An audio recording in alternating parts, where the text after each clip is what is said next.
There are 1,000 tools you could learn, but only a few.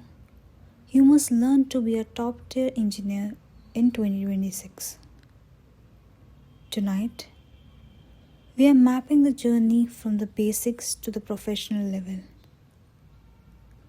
If you have been feeling lost in the tool fatigue, let's simplify the path. Before we start, if you want a career built on real skills, not just the hype, hit that subscribe button and join the crew. Let's get into phase 1. Phase 1 is where you learn to talk to the computer. You need to be comfortable in Linux. Think of the terminal as your cockpit. You don't need to be a pilot yet, but you need to know what the buttons do. Start with the basics.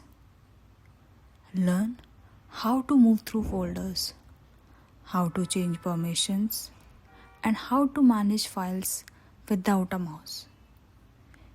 If you can survive a full day in the terminal, you have passed the first test. Then there is Git. Think of Git as your undo button and your save point.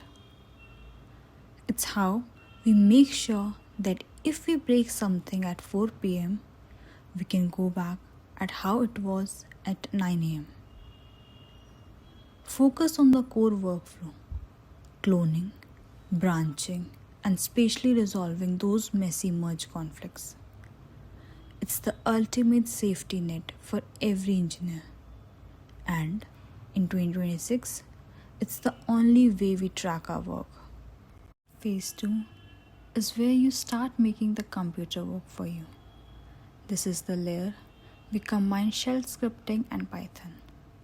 Think of shell scripting as the quick fixes. It's what you used to talk directly to the Linux OS we learned in phase 1. If you need to clean up old logs every night or restart a service if it crashes, you write a small bash script. This is where you learn about cron jobs. Basically, setting an alarm clock for your script so they run while you sleep. But sometimes, shell is not enough. That's where Python comes in. If shell is a hammer, Python is a Swiss Army knife. Use Python when you need to talk to the APIs, handle complex data, or manage cloud resources. Start by learning the basics, loops, functions, and how to handle files. Then look at the OS and request libraries. Those are the secret weapons for DevOps automation. You don't need to be a software developer to do this. You just need to know how to write the code that does the boring stuff for you. That's the secret to being a highly effective and happy lazy engineer. Phase 3 is where we step into the cloud. In 2026, you have freedom to choose your home base. Whether it's AWS, Azure, or Google Cloud, the concepts are same. You're renting someone else's massive data center so you don't have to manage hardware yourself.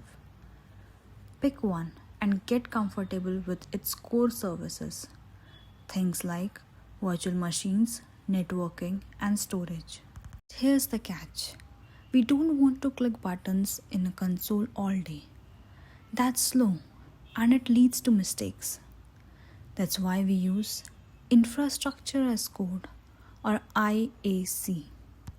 Think of a tool like Terraform as your grocery list for the cloud. Instead of manually shopping for servers, you write a list that says exactly what you need. You hand that list to the cloud provider and it builds everything for you perfectly every single time. Start by learning how to write this basic list and how to manage your state, which is basically just the cloud's way of remembering what you have already built. Once you can code your infrastructure, you stop being a technician and started being an architect. Phase 4 is about packaging and shipping. This is where we take your code and make sure it works everywhere, every time. First, you need to learn Docker. Think of a Docker container as a literal shipping container. It does not matter if there are clothes, toys, or electronics inside. The ship treats the container the same way. Focus on learning how to write a Docker file, which is just a set of instructions to package your app, and how to run multiple containers at once using Docker Compose. Once your app is Dockerized, the "it works on my machine" excuse is gone forever. But we don't want to manually build these containers every time we change a line of code. That's where GitHub Actions comes in. Think of it as your automatic conveyor belt. Every time you push your code to GitHub, this robot wakes up, runs your tests, builds your Docker container, and gets it ready to ship. Start by learning how to write a basic workflow file. It's just a list of steps for your robot to follow. This is what we call CI/CD, continuous integration and continuous deployment.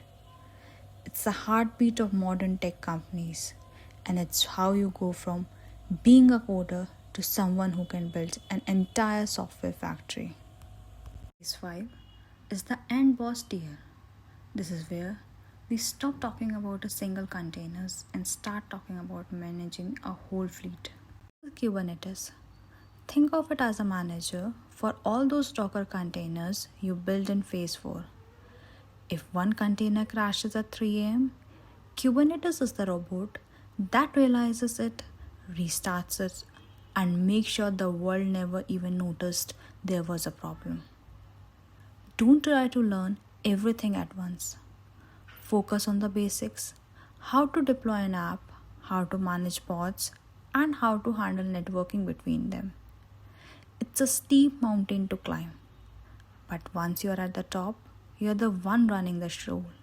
But with great power comes the need for security. In 2026, you can't just build things, you have to protect them.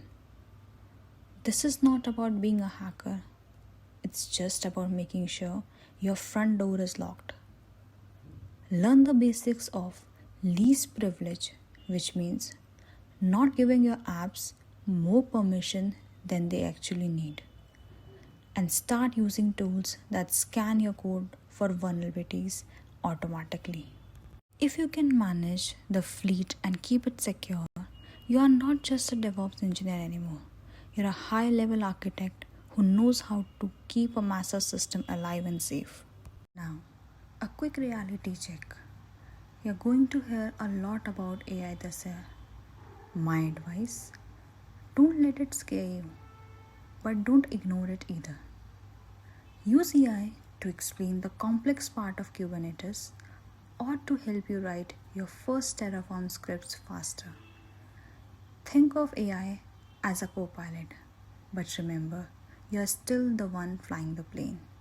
Now, a quick reality check. You're going to hear a lot about AI this year. My advice: don't let it scare you, but don't ignore it either. Use AI to explain the complex part of Kubernetes or to help you write your first Terraform scripts faster. Think of AI as a co-pilot, but remember, you're still the one flying the plane. I want to hear from you. Which of these 5 phases feels like the biggest mountain to climb right now? Comment below and let's talk about it. Until the next broadcast, stay ambitious, keep building, and good night.